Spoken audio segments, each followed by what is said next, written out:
माळेगाव कारखान्याच्या निवडणुकीत अजित पवारांच्या पॅनलचा 21 पैकी तब्बल 20 जागांवर विजय। मावळते अध्यक्ष भाजपच्या चंद्रकांत तावरेंना केवळ 1 जागा। शरद पवारांच्या पॅनलचा धुव्वा।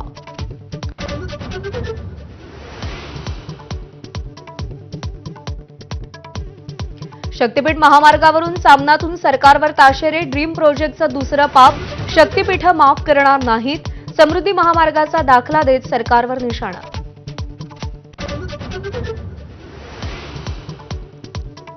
आठवीतील विद्यार्थ्यानं 10वीत शिकणाऱ्या विद्यार्थ्याची हत्या केली। अहिल्यानगरच्या विद्यालयातील घटना।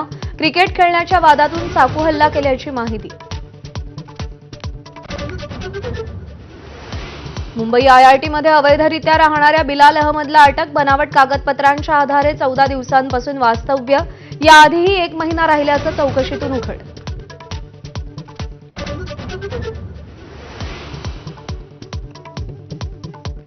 संभाजीनगरच्या ड्रग्जची मुंबई आणि गुजरातमध्ये विक्री। बबन खान आरोपी पुरवठा करत असल्याचं समोर।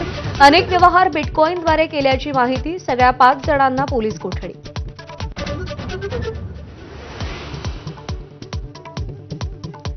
दहावीचा निकाल लागून 1.5 महिना झाला तरी 11वीचे प्रवेश लांबणीवर। प्रवेशाची गुणवत्ता यादी आज जाहीर होणार का याची उत्सुकता। 12 लाख विद्यार्थ्यांना यादीची प्रतीक्षा।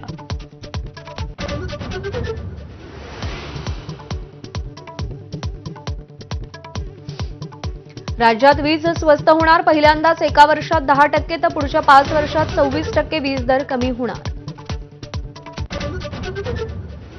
कोकणात गणेशोत्सवापूर्वी जलवाहतूक सेवा सुरू होण्याची शक्यता। रोरोच्या चाचण्या अंतिम टप्प्यात। 4.5 तासात सिंधुदुर्ग गाठता येणार।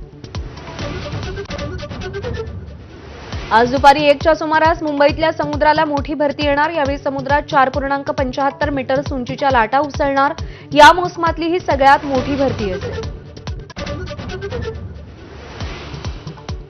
मुंबई, ठाणे आणि कोकणात मुसळधार पावसाचा अलर्ट। 2 दिवसांपासून किनारपट्टी भागात पावसासाठी पोषक वातावरण। अनेक जिल्ह्यांना येलो अलर्ट जारी।